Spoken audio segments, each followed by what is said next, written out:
Праздничный концерт, спортивные состязания, солдатская каша. Десантники отметили свой профессиональный праздник в непривычном формате. Увидеть процесс изготовления и продегустировать лично. Союз отцов Сибая приглашает горожан посетить кумысную ферму в рамках специально организованной экскурсии. Близко к сердцу в МФК «Зауралье» открылась выставка социальных фотографий. А теперь об этом и другом более подробно в эфире выпуск новостей в студии Наиля Ахмедшина. Здравствуйте.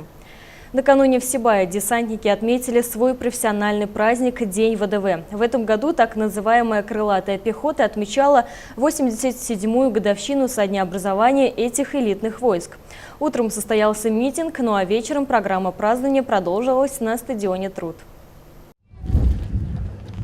Здравствуйте, товарищи! Здравствуйте!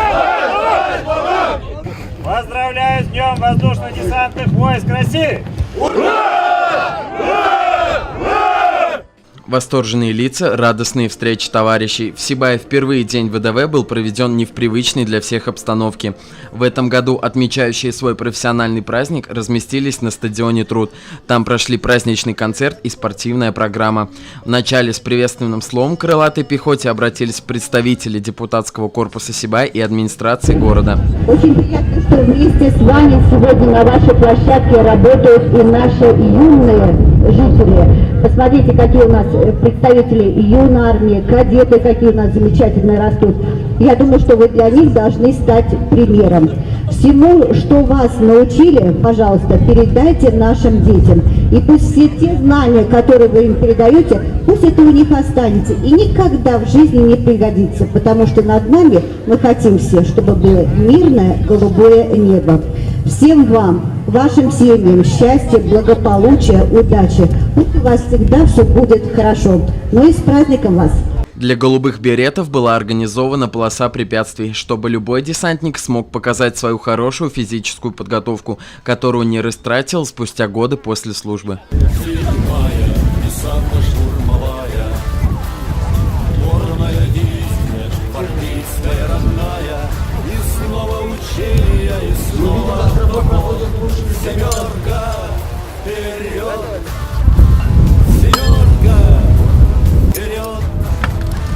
Небом Родины, небом мужчины наполняли свои купола, покоряли Кавказа.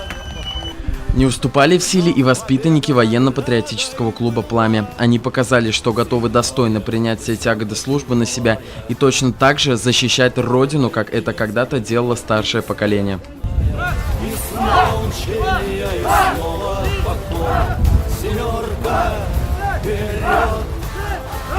Семерка, вперед!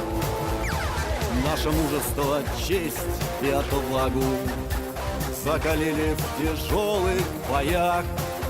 Мы врагу не уступим ни шагу. На земле, на морях, в небесах. 7-я десантно-штурмовая, горная дивизия, гвардейская родная. И снова учения, и снова поход. Семерка, вперед! Семерка, вперед! Семерка, вперед! Физической подготовкой не ограничились. Песни и самолично приготовленная солдатская каша создавали на празднике еще более дружелюбную и теплую обстановку. Никому не позволяли остаться в стороне, а само мероприятие больше напоминало семейный вечер, ведь на праздник многие пришли со своими родными и близкими. Десантники же охотно делились воспоминаниями из армейской жизни. Служба моя началась в 2000 году. Служил я в 31-й бригаде ВДВ в отдельно разведроте. 2 года отдал как романтика, одним словом. Спортсмены были, в основном все. Занимались тактика, рукопашка. И спорт помог. И горжусь этим. А помните ли вы свой первый прыжок с парашютом? Конечно, у меня их 27, 3 последних села.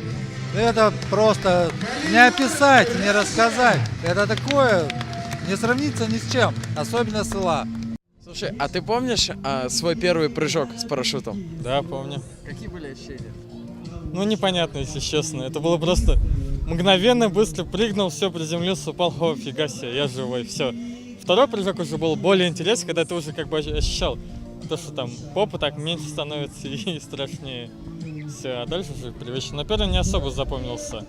То, что как бы адреналина много было, и все, и просто все в ритме как бы вальса в небе.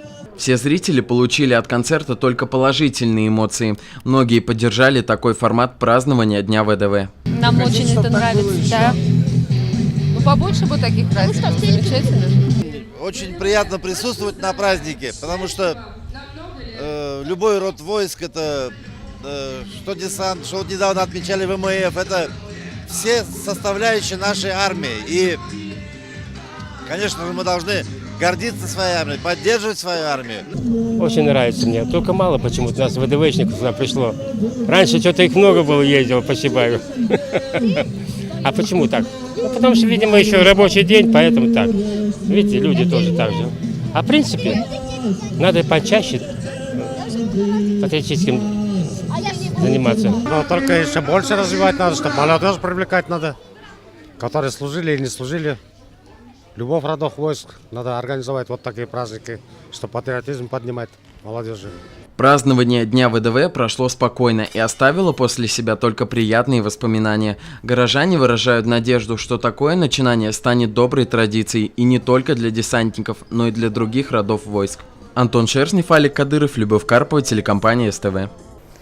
Относительно недавно в нашем городе был создан Союз отцов. Вместе с детьми главы семейств занимаются спортом, мастерят кормушки, совершают много других полезных дел. Уже завтра, 4 августа, Союз отцов решил организовать экскурсию на ферму по изготовлению кумыса. Все подробности в специальном интервью нашей программе председателя общественной организации Фаниля Габдрафиковича Аминева.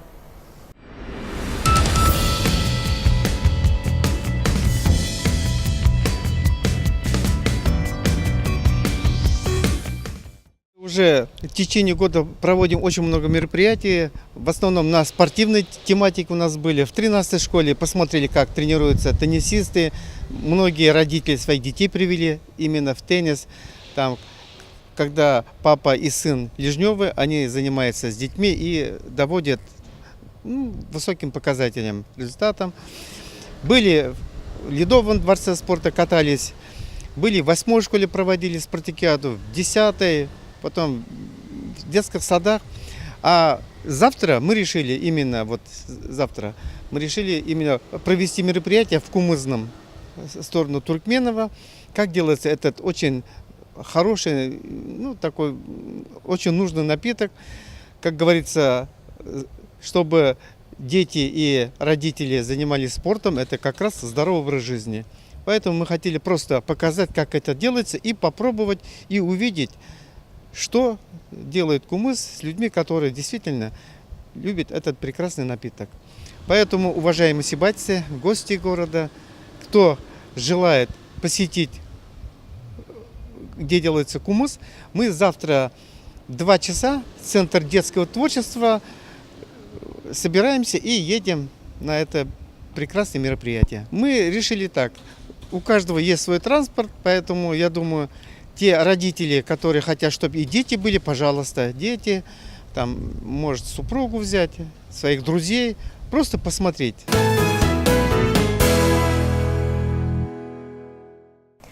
Также завтра, в завершении рабочей недели, Парк культуры и отдыха приглашает сибайцев на фестиваль мыльных пузырей. Гостей веселого праздника ждут игры, конкурсы, концерт с участием юных артистов нашего города, а еще занимательные мастер-классы. И, конечно, шоу гигантских мыльных пузырей. Начало праздника 18:00. Вход для детей 50 рублей.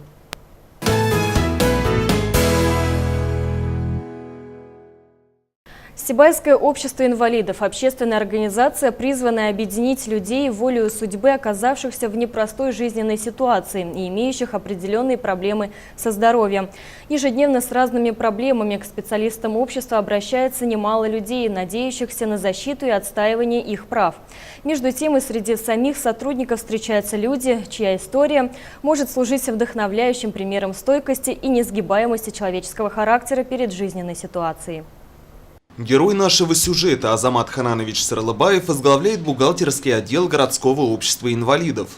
С профессией его связывает почти 40 лет трудового стажа. На протяжении всей своей деятельности Азамат Хананович ни разу не свернул с намеченной тропы. Между тем, очевидных предпосылок связать свою жизнь с финансами в юные годы для нашего героя как будто бы не существовало. Родился в простой семье в деревне Куиртау Баймакского района. Позднее, когда стал вопрос о поступлении мальчика в школу, семья приняла решение о переезде. Переехали в Баймак, там окончил среднюю школу, призвался в армию, но полностью отслужить не получился. Через год я, получив инвалидность, вернулся. И вот здесь уже пришлось задуматься, кем дальше стать. Задача была. В детали несчастного случая, перевернувшего жизнь молодого парня, Азамат Хананович предпочитает не вдаваться. Важно, что рядом оказались родные и близкие. Именно они и помогли будущему финансисту определиться с выбором профессии. Герой признается, сам в то время и не знал, что в сущности представляет собой бухгалтерия. Тем не менее, удалось быстро освоиться в профессии и начать восхождение по карьерной лестнице. Поступил в экономический факультет, закончил удачно, даже скажем. Вернулся, начал работать бухгалтером. Сперва рядовым бухгалтером, потом потихоньку к росту пошел, там старшим бухгалтером. Занимал такие главные должности в основном. Это в Баймаке там проработал, в коммунальном хозяйстве, пока я не переехал в Сибай. С нашим городом Азамата Ханановича связывают самые счастливые и деятельные годы жизни. Построил семью, трудился, воспитал на примере собственной упорности 2 дочерей, которыми сегодня имеет все основания гордиться. Место главного бухгалтера Сибайского общества инвалидов занимает с 2011 года. Его высокие профессиональные и человеческие качества не остались незамеченными руководством общественной организации. Действительно, наша общественная организация является юридическим лицом. И, соответственно, своевременной подачей, отчетности и в налоговой инспекции, и пенсионный фонд, и Башкирской республиканской организации, и администрации, и прослеживать всю поступление денежных средств в нашу общественную организацию, материальных ценностей. Это очень важно, и поэтому, когда есть надежный тыл, вот это бухгалтерия наша, и человек, который вот это исполняет на, соответственно, грамотном и профессиональном уровне, это, я считаю, самое важное. Проблемы людей, на решение которых направлена трудовая деятельность Азамата Ханановича, знакомы ему не понаслышке. Будучи финансистом по призванию, он привык мыслить строгими математическими категориями, предпочитает не вдаваться в излишнюю полемику и приводит свои наставления людям, оказавшимся в сложной жизненной ситуации, в сдержанной лаконичной форме. Тут надо упорство, наверное. Какой-то поставить цель и стараться добиваться этого. Но упорство главное. Если опустить рукава, можно вообще опуститься. Совсем недавно Азамат Хананович отметил 60-летний юбилей. Почтенный возраст, как комментирует ситуацию герой, не более чем круглая дата и абсолютно не мешает ему вести деятельный образ жизни. Сегодня работу в городском обществе инвалидов специалист совмещает с ведением бухгалтерии в еще одной частной организации и не планирует сбавлять рабочих темпов. На пенсии пока нет, пока возможность есть, буду как бы подрабатывать. Ринат Музафаров, Али Кадыров, Гульгина Раскильдина, телекомпания СТВ. И последнее. Красочные пейзажи, безмолвные портреты, экологические проблемы. Все это и многое другое затронуто на выставке, которая накануне открылась в многофункциональном комплексе «Зауралье». Организаторы уверяют, после просмотра никто не останется равнодушным. Близко к сердцу. Именно так называется выставка социальных фотографий, которая разместилась в МФК «Зауралье». Организаторы постарались собрать здесь работы, которые не просто запечатлели те или иные моменты, а отображают жизненные радости и невзгоды.